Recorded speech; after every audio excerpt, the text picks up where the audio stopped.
사랑하는 가족 여러분, 저희 5월달은 가정의 달입니다.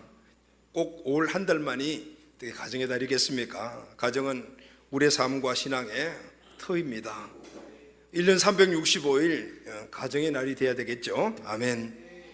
너무너무 중요한데 또 너무 쉽게 생각하고, 그리고 또 너무 빨리 잊어버리는 것, 이것이 우리가 갖고 있는 가정관, 가족관이 아닌가 생각을 합니다. 그래서 여러분, 교회도 또 국가도 이제 5월달을 가정의 달로 그렇게 정하고 가정의 소중함을 함께 일깨우고 있습니다.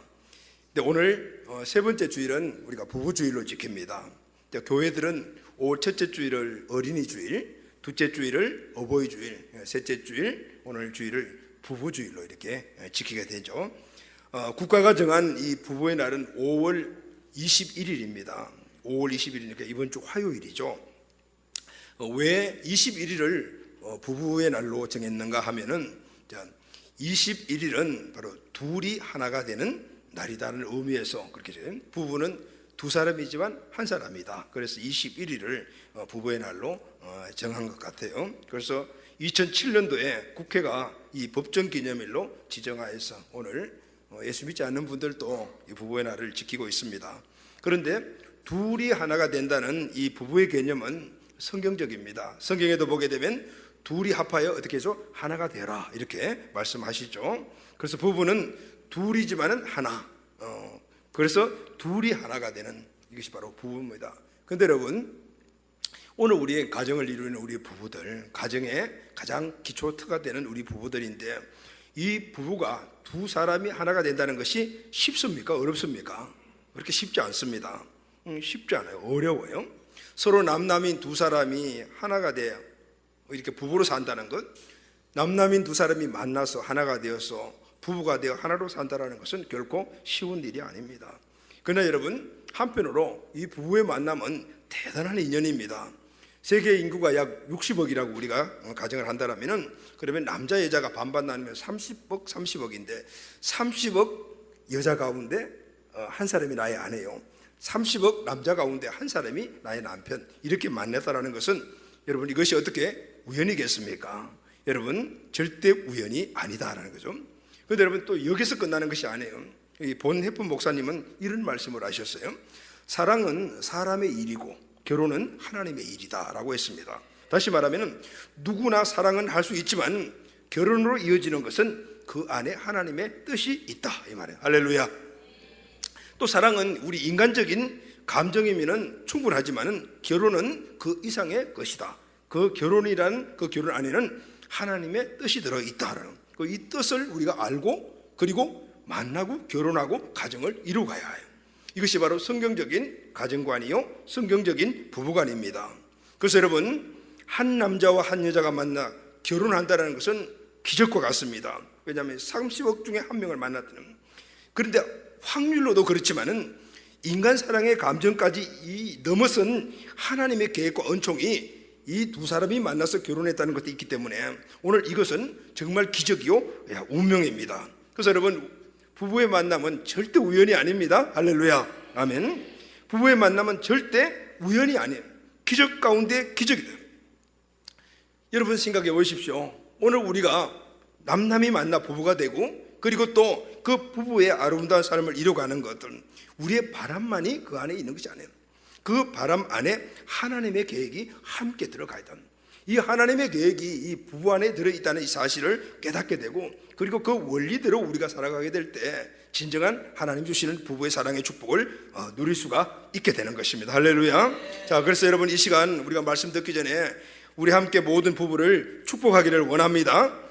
여러분은 위대한 기적의 주인공들입니다. 할렐루야. 자, 부부가 함께 앉아 계신 분들은 옆에 함께 보시면서 얼굴을 보고 우리의 만남은 기적입니다, 운명입니다, 이렇게 한번 인사하겠습니다. 시작. 우리의 만남은, 부부가 함께 앉은 사람들이 그렇게 많지 않네. 자, 함께. 자, 우리의 만남은 기적입니다, 운명입니다. 근데 별로 기적 같은 느낌이 안 드나 봐요. 운명 같은 느낌이 안 드는 것 같아. 자, 또 한번 다시요. 자, 다른 분들에게 그럼 한번 인사합시다. 당신도 기적의 주인공입니다. 시작. 당신도 기적의 주인공입니다. 당신도 기적의 주인공입니다. 그리고 이제 우리 청년들, 아직 결혼하지 않은 분들에게 말합시다. 당신도 기적의 주인공이 꼭 되시기를 바랍니다. 당신도 기적의 주인공이 꼭 되시기를 바랍니다. 아멘, 아멘, 아멘. 이런 인사를 하면 우리 남자분들은 왜 그렇게 어색해 하는지. 자, 할렐루야, 아멘. 자, 그런데 여러분, 문제는 기적으로 만난 부부가 어떻게 기적과 같은 행복한 삶을 누릴 것인가, 이게 참 중요하죠. 이것이 오늘 우리 모든 가정과 부부들의 과제입니다. 자, 그러면 여러분 어떤 답을 갖고 계십니까? 결혼하신 분들은 오늘 이 결혼한 우리 우연히 만난, 기적으로 만난, 운명적으로 만난 우리 부부가 어떻게 하면 행복하게 살 수 있을까? 어떤 답을 갖고 계십니까? 자, 어떤 해답을 갖고 계시고, 그리고 그 답대로 살아가고 계시냐? 자, 우리는 부부가 행복하게, 그리고 또 우리 가정이 그 행복의 터위에서 행복해지기를 원하는 그 성경을, 답을 성경에서 찾아야 될 줄로 믿습니다. 아멘. 자, 오늘 본문 말씀을 보게 되면요, 3장 1절 보면은 아내들아 이렇게 말씀이 시작되고, 7절에도 보면은 남편들아, 아내와 남편들에게 사도 베드로가 지금 권면하는 말씀이죠. 아내와 남편에게 아내들아, 남편들아 이렇게 각각 부른 이후에 아내의 역할, 그리고 남편의 역할에 대해서 말씀을 하고 있습니다. 그런데 여러분, 우리가 알아야 될 것이 있어요. 자, 역할을 알기 전에, 남편은 남편대로, 아내는 아내대로 그 역할을 알기 전에 먼저 남편과 아내의 관계에 대해서 알아야 합니다. 자, 남편과 아내의 관계는 어떤 관계인가? 그냥 관계지 뭐.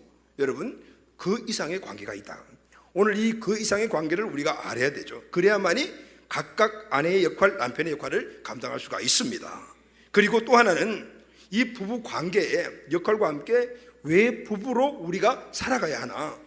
하나님이 왜 우리를 부부로 세워주셨는가?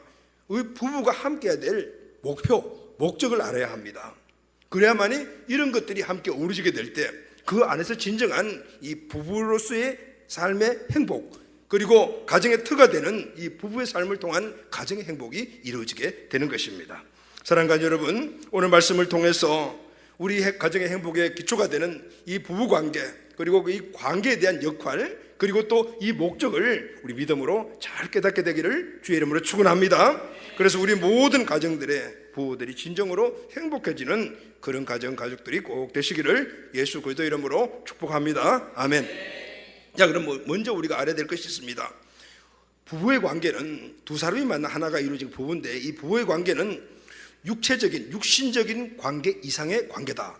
그 관계가 무엇인가 하면 바로 영적인 관계다라는 사실을 알아야 합니다. 오늘 세상에 믿음을 갖고 있지 않는 사람들은 이 부부관계는 육적인 관계에 머뭅니다. 그러나 하나님이 오늘 우리에게 주신 진정한 이 부부의 관계는 바로 그 관계 이상의 관계, 즉 영적인 관계라는 사실을 먼저 알아야 합니다. 오늘 본문 말씀 중에 보게 되면, 우리가 본문 말씀을 읽었는데 이 본문 말씀 중에 키워드가 7절입니다. 7절 말씀을 보면은 이렇게 말씀을 하고 있어요. 남편들아, 이와 같이 지식을 따라 너희 아내와 동거하고 그를 더 연약한 그릇이요 또 생명의 은혜를 함께 이을 발자로 알고 귀히 여기라. 그리고 이렇게 이야기합니다. 이는 너희 기도가 막히지 아니하게 하려 함이니라. 이 말씀 가운데 가장 중요한, 이 본문 전체의 말씀의 중요 구절이 7절인데 7절 가운데서 가장 중요한 말씀이 뭐냐면 너희 기도가 막히지 않게 하려 함이니라. 남편이, 아내들이 진정한 그들의 역할을 잘 감당하는 이유가 뭐냐면 기도가 막히지 않게 하기 위해. 베드로는 오늘 본문을 통해서 부부간의 이 역할 관계를 지금 말하고 있지 않습니까? 그런데 부부 관계를 쭉 이야기를 하다가 갑자기 기도에 대한 이야기를 합니다. 왜 기도에 대한 이야기를 했을까요? 그 의미가 뭘까요? 부부 관계에 있어서 기도가 중요하다라는 거면, 기도가 부부 관계와 그러면 무슨 관련이 있습니까? 왜 베드로는 부부 이야기의 결론을 기도로 마치려고 하는 것일까요? 이 말씀의 의미는 부부 관계가 기도 영성 생활에 중대한 영향력을 서로에게 끼치기 때문이다, 이 말씀이에요. 할렐루야. 부부 관계가 기도 영성 생활에 중요한 영향력을 미치기 때문에 부부 관계가 하나님이 원하시는 그 관계에 이루어져야 한다고 말해요. 다시 말하게 되면은 이 영적인 관계가 우선이다, 이거는. 육적인 관계가 영적인 관계가 있기 때문에 육적인 관계를 제대로 잘 해야 된다, 이 말씀이에요. 여러분, 베드로는 영적인 사람입니다. 그리고 결혼한 사람이에요. 12제자 가운데 아마 결혼한 사람은 베드로 한 사람이었던 것 같아요. 그래서 그는 결혼 생활에 대해서 충분한 경험을 갖고 있어요. 그래서 충분한 경험과 함께 예수님을 만나고 영적인 사람이 된 이후에 그는 깨달은 것이 있어요. 그 깨달은 것, 영적 원리에 입각해서 오늘 부부 생활에 대한 고민을 하고 있는 겁니다. 부부 생활을 하다 보니까 부부 관계가 단순히 함께 밥 먹고 사는 관계, 자식 놓고 키우며 사는 그런 관계만 아니더라는 것이죠. 그 관계 이상의 관계가 있더라는 거예요. 그런 영적인 관계 사실을 알게 되었던 것입니다. 사랑하는 가족 여러분, 정말 그렇습니다. 우리가 영성 생활을 하다 보면은 부부 사이가 좋을 때는 기도 생활이 잘 됩니다. 그런데 부부 관계가 뭔가 뒤틀어지고 거기서 갈등이 생기게 되면은 기도 생활하기가 쉽지 않아요. 기도 생활뿐만 아니라 모든 영성 생활에 동일합니다. 예배, 기도 생활, 그리고 또 사람들의 관계 등등 이 모든 것들이 바로 부부 관계에서부터 시작되는 것을 우리는 경험적으로 잘 알고 있습니다. 아마 이런 경험들을 여러분들 다 하셨을 것 같아요. 그래서 부부 관계는 육적인 관계 이상의 영적인 관계가 있다라는 것입니다. 사도 베드로가 바로 그것을 이야기를 해주고 있습니다. 인류 최초의 부부인 아담과 하와는 처음에는 사이도 좋고 너무너무 행복했습니다. 창세기 1장 27절 말씀을 보면은 하나님이 자기 형상 곧 하나님의 형상대로 사람을 창조하시되 남자와 여자를 창조하시고 이렇게 기록을 되어 있죠. 하나님은 아담과 하와에게 하나님의 형상을 주셨어요. 다시 말하면은 하나님의 형상대로 아담과 하와를 만드셨습니다. 근데 여러분, 하나님의 형상이 무엇입니까? 여러 가지 정의를 할 수 있지만 쉽게 우리가 정의를 한다면 하나님의 형상은 하나님의 성품입니다. 여러분, 하나님의 성품은 여러 가지로 우리가 나눌 수가 있지만은 그러나 그 모든 것들을 뭉뚱그려 가지고 하나로 딱 표현하라면 하나님의 성품은 사랑이십니다. 할렐루야. 아멘. 자, 하나님의 사랑이 아담과 하와 두 사람 가운데 있을 때는 두 사람이 다 하나님의 사랑 안에서 있을 때는 두 사람은 너무너무 행복했어요. 그런데 어느 날 죄가 갑작스럽게 이 두 사람에게 찾아왔어요. 죄라는 놈이 두 사람 사이에 들어오자 하나님과 관계가 단절되어 버렸어요. 하나님과 관계가 단절되는 건 하나님의 사랑의 관계가 단절되었다는 것입니다. 그때부터 이들에게 불행이 시작이 되었습니다. 행복의 근원인 하나님과 관계가 단절되면 불행이 지배를 받는 것은 당연한 겁니다. 하나님과 관계에 문제가 생기자 하나님의 사랑이 그들에게서 떠나게 되자 아담과 하와의 관계에 문제가 발생했습니다. 이전에는 어떻게 표현했습니까? 내 뼈 중에 뼈요 살 중에 살이라 이렇게 표현하지 않았습니까? 그런데 이제는 이 모든 문제가 다 너 때문이야 라는 이런 상황으로 바뀌어버렸어요. 여러분, 이것이 인간의 사랑, 인간관계의 한계입니다. 하나님의 사랑에서 떠나고 인간이 갖고 있는 사랑은 자기애입니다. 나를 사랑하는 것이니까 상대방은 모두가 잘못된 거예요. 이전에는 모든 것들이 내 탓이었지만은 그러나 이제는 너 탓으로 바뀌게 됐다. 이것이 바로 범죄한 이후에 인간이 갖게 된 사랑이라는 것의 본질적인 모습인 거예요. 하나님이 떠나버리면 인간은 사랑도 관계도 제대로 유지되지 못하는 것입니다. 여러분, 오늘 남녀가 만나면은 이 사랑이라는 단계를 걸쳐서 그 사랑을 오래오래 유지하기 위하여 하는 것이 있어요. 그게 뭡니까? 결혼입니다. 결혼하는 사람들은 대부분이 그 연애적 시절 첫사랑의 그 감정과 그 모든 것들이 평생 이어질 것으로 생각을 하고 결혼을 하잖아요. 영국의 한 문화인류학자가 문화가 각각 다른 나라 사람들 5천 명에 대해서 연구를 했습니다. 질문이 뭐냐 하면은 가장 순수한 처음 사랑은 얼마나 오래 지속됩니까? 라는 질문을 던졌어요. 여러분, 얼마 같아요? 이 첫사랑의 감정이 결혼하고 난 후에 얼마까지 지속될 것 같습니까? 5천 명이 각각 문화가 다른 나라 사람들을 연구한 그들의 답변의 평균이 뭐냐면은 18개월에서 30개월이 나왔다고. 여러분, 18개월, 1년 6개월, 그리고 30개월 같으면 2년, 한 5개월, 2년 반 정도. 그렇게 뭉클뭉클했던 그 사랑도 결혼하고 난 이후에 보면 3년 정도 이상 유지하기가 어렵다 그 말이에요. 이게 인간이 갖고 있는 사랑의 한계다 그 말입니다. 그러면은 그 후에 어떻게 해야 되는가? 그 후로는 길을 쓰고 노력해야 간신히 사랑하고 살 수 있다 그 말이에요. 물론 그렇지 않은 분들도 계시겠지만은 보편적으로 그렇다. 인간의 사랑은 하나님의 사람처럼 스스로 흘러가는 힘이 없어요. 목숨 걸고 노력해야 간신히 얻을 수 있는 것이 바로 사랑의 모습이다. 이것이 바로 범죄한 이후에 인간의 사랑의 한계라는 것을 말해주고 있습니다.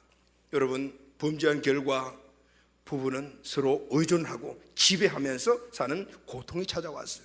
창세기 3장 16절 하반절에 보면 너는 남편을 원하고, 하와에게 하신 말씀이죠. 너는 남편을 원하고 남편은 너를 다스릴 것이냐. 범죄한 하와는 이제 남편 아담 없이 혼자 못 사는 존재, 남편을 의존해야만 살 수 있는 존재가 되어버렸어요. 남편이 없으면 먹고 살 수가 없게 되었어요. 남자 없이 아기를 가질 수가 없게 되었어요. 자연재해나 어려운 환경을 만나면 남자 스스로 해결할 수가 없는, 남자 없으면 못 사는 의존적인 존재가 되어버렸어요. 이게 비극 중에 비극입니다. 이렇게 범죄한 후 여자는 남자를 의존하고 또 남자는 여자를 지배하는 관계가 되어버렸어요. 창세기 3장 10절 하반절을 보면 남편은 너를 다스릴 것이니라 그랬습니다. 이 다스린다는 말은 지배하다라는 뜻입니다. 범죄하기 전에는 이런 상상도 할 수가 없었어요. 물론 범죄하기 전에도 아담은 하와보다도 남자에게 힘이 더 셌을 거예요. 그러나 아담은 하와를 힘으로 지배하려고 하지 않았습니다. 왜냐하면 사랑하기 때문입니다. 누구의 사랑이죠? 하나님의 사랑을 갖고 있기 때문입니다. 사랑하면 상대방을 절대로 힘으로 지배하지 않게 되는 것입니다. 범죄한 후부터 인간의 사랑의 문제가 발생해 버렸어요. 관용하고 포용하는 것이 아니고 지배하고 지배당하는 이런 관계가 부부 사이에 이루어지게 된 거예요. 여러분, 최근 통계를 보면은 결혼을 꼭 해야 한다, 이혼은 안 된다, 결혼 생활에 만족한다, 다시 결혼해도 현재의 배우자를 선택하겠다라고 말하는 사람은 여성들보다도 남자가 더 많다고 해요. 그러니까 이 통계를 분석을 해보면은 이 결혼이라는 틀 안에서 여자보다 더 많은 혜택을 남자가 누린다는 그런 결론이에요. 반대로 여자는 필요에 의해서 결혼을 했지만 남자보다 더 많은 희생과 고통을 안게 되는 거예요. 여러분, 이것이 성경에 나와 있는 원리라. 원리는 하나님 주신 축복은 아니지만 범죄한 이의 원리이기 때문에 오늘 이것은 지금 현재에서 역으로 가려고 하잖아요. 그러니까 가정이 깨어지고 문제가 팡팡팡팡 일어나게 되는 거예요. 에덴에서 여자는 남자를 사랑하되 지나치게 의존하지 않았습니다. 남자는 여자를 보호하되 쓸데없이 지배하지 않았어요. 이것이 바로 하나님 만드신 첫 가정과 부부의 참 행복한 모습입니다. 이 모습이 범죄함으로 깨어져 버린 거예요. 하나님을 떠나버렸기 때문에 진정한 이 행복, 축복, 그리고 이 가정, 부부의 모습들이 깨어져 버린 거예요. 사랑하는 가족 여러분, 오늘 우리는 하나님이 원래 창조하신 부부관, 이 가정관이 회복돼야 합니다. 할렐루야. 꼭 회복돼야 되는 거예요. 할렐루야. 그래서 여러분, 오늘 우리는 알아야 될 사실이 뭐냐 하면 부부관계는 하나님과의 관계 안에 있을 때만이 행복해진다. 이게 영적 관계라는 거예요. 그냥 남자와 여자가 만나서 감정을 가지고 사랑해서 만난 그에서 행복이 오는 것이 아니고 하나님 안에서 만나 하나님 안에 있을 때 행복해지는 것이 부부의 사랑의, 부부의 행복의 원천인 거예요. 그래서 이런 부부관계는 육적인 관계가 아니고 영적인 관계다. 하나님 안에 있어야 될 관계입니다. 하나님 안에 있지 않으면 어떤 부부도 진정으로 행복할 수가 없게 되는 거예요. 그래서 부부가 하나님 안에 있어야 하고 남편 아내 모두가 하나님 안에 있어야 하는 겁니다. 할렐루야. 아멘.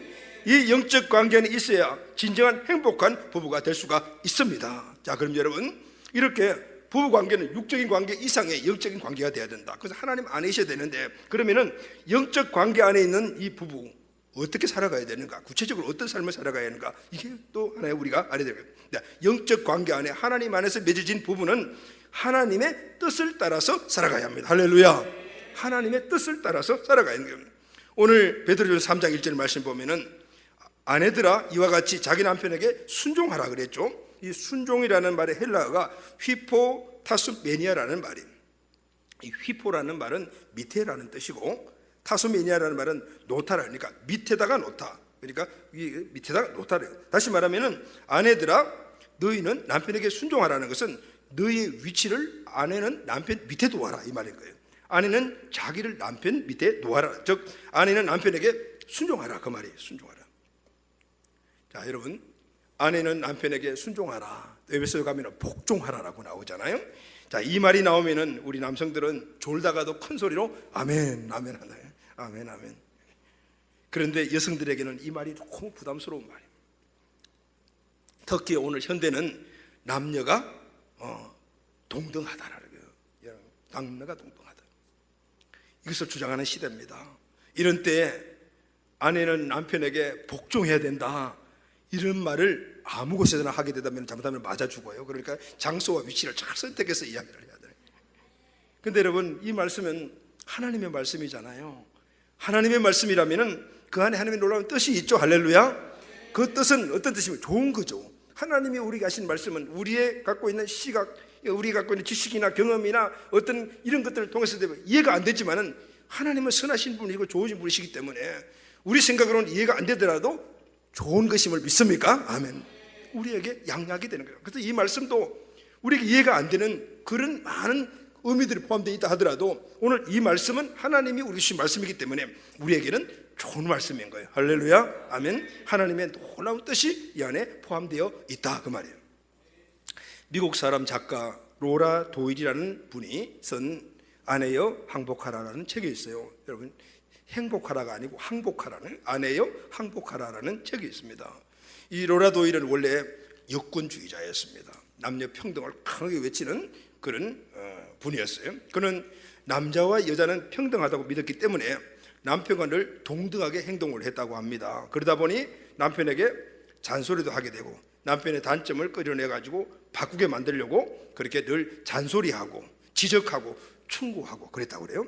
그런데 이분이 나중에 결혼 생활을 하면서 깨달은 것이 있습니다. 이렇게 남편의 연약함과 잘못된 것을 지적하고 충고해서 바꿔나가면 가정이 행복할 줄 알았어요. 그 부부도 더 친밀해질 줄 알았는데, 그런데 남편이 달라지지 않는 거예요. 가정도 행복해지지 않아요. 그래서 이분이 곰곰이 생각하면서 깨달은 것이 있습니다. 남편은 잔소리로 달라지지 않는다라는 거예요. 남자는 잔소리로 달라지지 않는구나라는 것을 알게 되었다고 그래요. 남자는 그 자체에 지배 본능이 있고 여자는 그것을 두려워하는 본능이 있다는 사실을 알게 되었다고 합니다. 여자로서의 두려움이에요. 이것을 마드 콤플렉스라고 이야기를 해요. 남자에게는 지배 본능인 라이온 킹 컴플렉스라는 것이 있다는, 이 두 본능이 충돌하면 부부가 늘 갈등한다는 것을 알게 되었대요. 그래서 누군가 한 사람이 내려놓아야 하는데 남자보다도 여자가 내려놓는 것이 훨씬 쉽다라는 것을 알게 되었다고 합니다. 왜냐하면 남자는 자기를 내려놓는 것을 자존심이 깎이는 것으로 생각해요. 그래서 여러분, 남자는 싸우면 절대 안 지려고 합니다. 왜냐하면 그게 지게 되면 즉 자존심이, 남자의 자존심은 생명과 같이 여기는 거예요. 생명과 같이. 그런데 여자가 내려놓기 쉽다는 얘기가 뭐냐면 여자에게는 내려놓기 쉬운 모성의 본능이 있더라는 거예요. 내가 한 이야기 아니고 이분이 하신 이야기예요. 그래서 생각을 했어요. 가정의 화평을 위해서 내가 내려놔야 되겠구나, 내가 남편 밑에 내려가야 되겠구나, 이렇게 생각을 했다고요. 그래서 남편을 그때부터 존중하기 시작했습니다. 그러자 남편에게서 좋은 모습이 나오기 시작하더라고요. 남편에게 잔소리하고 깔보면서 대들 때는 남편이 엄청 무서웠습니다. 그것을 내려놓고 존중해 주니까 남편이 양같이 순한 모습이 되는 것을 보게 되었습니다. 그래서 깨달았다고 합니다. 남자는 존경을 받을 때 좋은 사람이 되는구나. 그때부터 남편이 갖고 있는 것을 그대로 받아들이면서 불평 대신 감사하면서 존중하기 시작했다고 해요. 경제권까지 남편에게 맡겼더니 더 많은 경제적인 자유까지 누리게 되었다고 합니다. 그래서 그분이 그 간증을 쓴 책이 여자여 항복하라라는 책이었대요. 여러분 한번 읽어보십시오. 아멘. 남자는 잔소리로 절대 달라지지 않습니다. 존경받을 때 달라집니다. 그리고 여러분, 여자분들은 지배할 때 달라지지 않습니다. 여자는 사랑받을 때 달라집니다. 할렐루야. 가정의 행복의 원리는 아내는 남편을 존중하고 남편은 아내를 사랑할 때 거기에 참 행복이 이루어지는 줄로 믿습니다.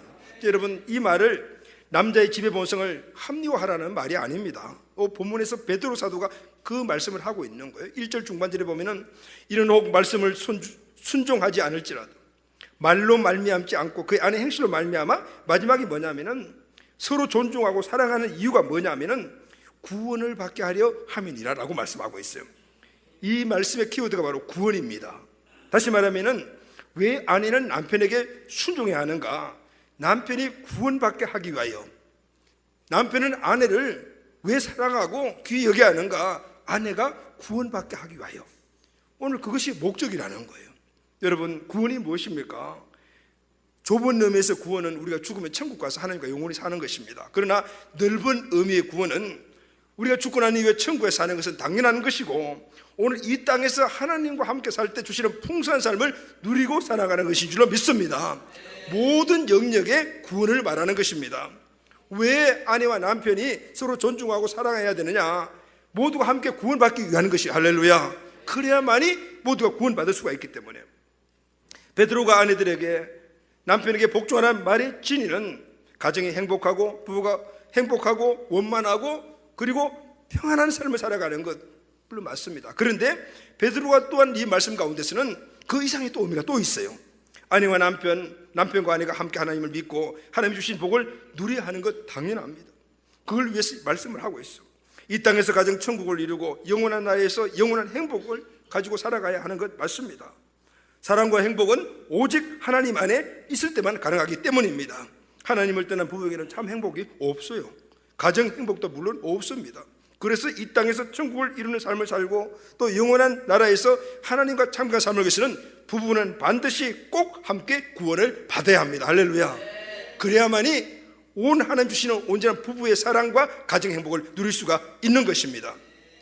그런데 여러분, 오늘 사도 베드로가 말한 오늘 이 말씀 안에는 그 이상의 의미가 들어 있습니다. 부부 구원의 목적이 단지 두 부부가 이 땅에서 알콩달콩 살다가 천국 가는 것, 영원히 사는 것, 그것만이 아니라는 거예요. 그 이상의 영적 의미가 있다, 그 말은. 그러면 여러분, 그 의미가 뭘까요?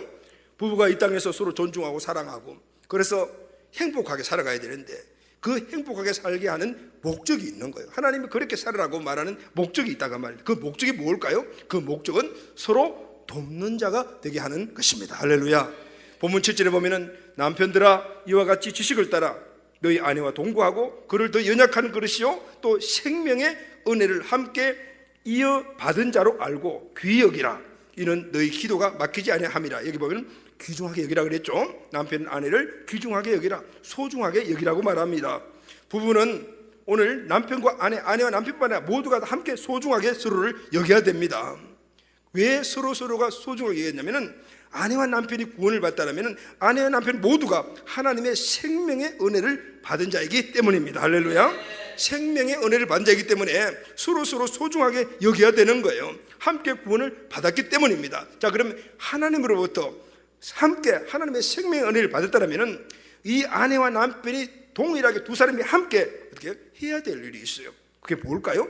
하나님이 우리에게 예수 그리스도를 통해서 생명의 은혜를 주셨기 때문에 그 생명의 은혜를 받은 자는 생명의 은혜를 주신 그분의 뜻에 따라서 살아가는 것은 당연한 거예요. 할렐루야. 믿습니까 여러분? 동의하시죠? 우리가 생명의 은혜를 받았어요. 남편과 아내가 함께 받았어요. 구원을 받고 새로운 생명을 받았어요. 그렇다면 이제부터 우리는 그 생명의 은혜를 주신 그분의 뜻을 따라서 살아가는 것은 당연한 것이다, 그 말이에요. 하나님이 동일한 생명을 부어주실 때는 남편과 아내가 함께 구원의 은혜를 입으라고 할 때는 뚜렷한 목적이 있기 때문입니다. 부부가 함께 구원받고 하나님의 생명을 받아서 그 일을 이루어가야 될 하나님의 궁극적인 뜻이 있어요. 그 궁극적인 뜻을 이루기 위하여 부부가 함께 서로 존중하고 사랑하고 그리고 구원의 은혜를 누려야 하는 것이다 라고 말씀하고 있습니다. 여러분, 성경 말씀에 보게 되면 그 뜻을 함께 이루는 부부를 배필이라고 말씀을 하고 있어요. 창세기 2장 18절 보면은, 여호와 하나님이 이르시되 사람이 혼자 사는 것이 좋지 않으니 내가 그를 위하여 돕는 배필을 지으리라. 사람이 혼자 사는 것이 좋지 않기 때문에 배필을 지는데, 그 배필이 뭐냐면은 돕는 자라는 뜻이에요. 아담을 지었고 보니까 혼자 사는 게 너무 보기 좋지 않아서 그를 돕기 위하여 배필로 하와를 만드셨다. 그래서 서로 부부관계는 배필의 관계예요.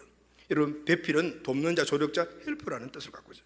부부는 일생을 서로 도우며 하나님의 궁극적인 뜻을 이루며 살아가는 관계다, 그 말씀을 하고 있어요. 할렐루야, 아멘. 이것이 하나님이 부부를 세우신 목적이에요. 세운 부부가 행복하게 살아가야 될 목적이다. 근데 이것은 하나님이 인간을 창조하신 목적이기도 합니다. 여러분, 하나님이 사람을 만드시고 인간을 만드시고 이렇게 하셨어요. 하나님이 자기 형상 곧 하나님의 형상대로 사람을 창조하시되, 누구를 창조하냐면 남자와 여자를 창조하시고, 이 남자와 여자가 누굽니까? 아담과 하와죠. 이 관계가 무엇입니까? 부부관계입니다. 누구 안에서? 하나님 안에서. 부부관계로는 이 부부에게 하나님께서 이렇게 말씀하셨어요. 하나님이 그들에게 첫 번째가 뭐냐, 복을 주시며 하나님이 그들에게 이르시되 복을 주시고 말씀하셨어요. 생육하고 번성하여 땅에 충만하라, 땅을 정복하라, 바다의 물고기와 하늘의 새와 땅에 움직이는 모든 생물을 다스리라 하시니라. 할렐루야. 부부는 어떤 목적으로 세워졌습니까? 하나님이 부부를 세우신 목적은 바로 이 축복의 사명을 받고 누리고 이 축복의 사명을 감당하라는 거예요. 그걸 어떻게 평생 하라, 그 말씀. 평생 하라. 하나님께서 남자들을 만드시고 이들에게 복을 주셨다. 거기서 바로 번성 번영을 이루어가는 축복. 하나님의 나라를 확장시켜 나가게 되는, 온 세상이 하나님 주신 이 번성 번영의 복을 누리게 되는데, 부부는 벌써 그 축복을 먼저 누리고 또 다른 이들에게 이것을 나누어 주라고 부부를 세우시다. 여러분 이해가 되십니까? 아멘. 이 축복을 사명으로 주셨다. 아담 한 사람에게 준 것이 아니죠. 누구에게 줬습니까? 아담과 하와에게 주셨습니다. 다시 말하면 부부에게 주셨다 그 말입니다. 부부를 세우신 목적이 바로 여기에 있다 그 말입니다.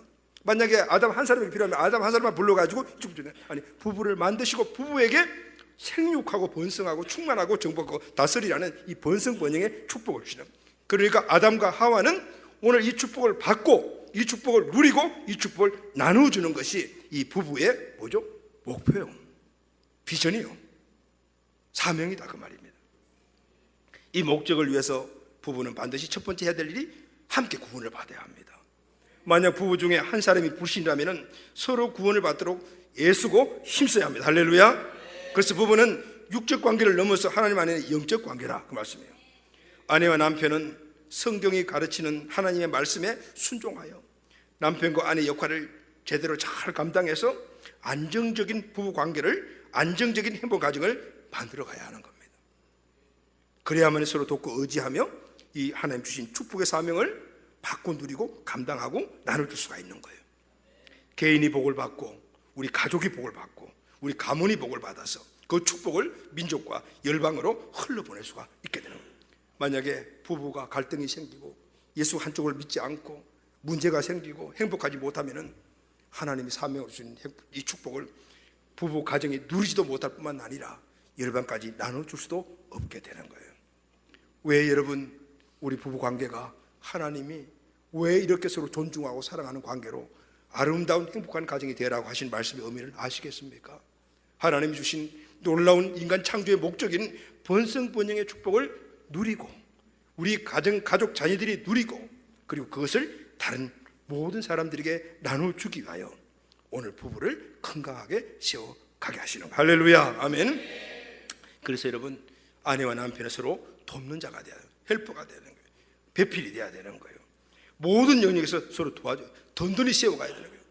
만약에 서로 세워서 든든하지 못하면 한쪽이 주저앉거나 한쪽이 병들거나 시험 들게 되면 오늘 이 축복도 누리지 못할 뿐만 아니라 사명도 감당하지 못하게 되는 것입니다. 그래서 부부는 함께 예수 믿어야 되는 겁니다. 할렐루야. 한 분이 예수 믿지 않는다면 무슨 수를 써서라도 함께 예수 믿게 해야 돼요. 그래야만 두 분이 동일하게 하나님 주신 이 축복을 사명으로 받게 되는 거예요. 할렐루야. 이것이 바로 우리 가정의 행복이요 우리 자녀들의 행복이 근원이 되는 것이기 때문입니다. 그래서 여러분 우리는 하나님의 축복과 사명을 잘 감당하는 부부가 되기 위하여 오늘 그 일을 감당하기 위하여 건강한 부부, 행복한 부부 그리고 건강한 가정, 행복한 가정을 만들어 가야 하는 것입니다. 오늘 이 은혜가 우리에게 있게 되기를 예수님의 이름으로 축복합니다. 아멘. 사랑하는 여러분, 오늘은 부부주일입니다. 그래서 부부의 의미, 부부의 관계, 부부가 하나님이 세우신 목적, 오늘 이것을 우리가 함께 나누었습니다. 오늘 이 사실을 우리 안에 잘 믿음으로 새겨주기를 주의 이름으로 축원합니다. 하나님은 우리 가정을 행복한 가정으로 세우셨습니다. 그 가정의 행복은 어디서부터 시작이 됩니까? 부부에서부터 시작이 됩니다. 부부가 온전한 사랑으로 자기 역할을 감당할 때 아내는 남편을 존중하고 남편은 아내를 귀히 여기며 사랑할 때 가정의 행복은 이루어지는 것입니다. 이를 위해서 구체적으로 부부는 서로 돕는 역할을 해야 합니다. 예수님이 나를 위해 대신 죽으신 것 같이 배우자를 위해서 대신 희생해야 합니다. 예수님이 나를 살리신 것처럼 모든 살리는 역할을 감당해야 합니다. 아픈 몸을 구원하고 아픈 마음을 구원하고 슬픔 중에서 함께 구원의 역할을 감당해야 합니다. 가장 큰 구원은 영혼의 구원인 줄로 믿습니다. 그래서 부부는 영적 관계이며 영원한 영혼의 동반자인 것입니다. 그래서 여러분, 가족의 부부이기 때문에 미워도 다시 한 번인 거예요. 하나님께서 부부를 영혼의 동반자, 함께 생명을 유업으로 가진 자, 이 세상뿐 아니라 천국까지 함께 관계로 가는, 함께 관계로 만드신 목적이 있어요. 그 목적이 바로 창세기 1장 27절 28절 말씀. 하나님이 자기 형상 곧 하나님 형상대로 사람을 창조하시되 남자와 여자를, 아담과 하와 부부를 창조하시고 하나님이 이 부부에게 복을 주시되 그들에게 이르시되 생육하고 번성하여 땅에 충만하고 정복하고 다스리라. 바다의 물고기와 하늘의 땅에 움직이는 모든 생물을 번성 번영의 축복. 그런데 오늘 이 시대에 우리 부부들이, 가정들이 오늘 이 번성 번영의 축복을 누리지 못하고 있습니다. 왜 그렇습니까? 죄의 문제 때문에.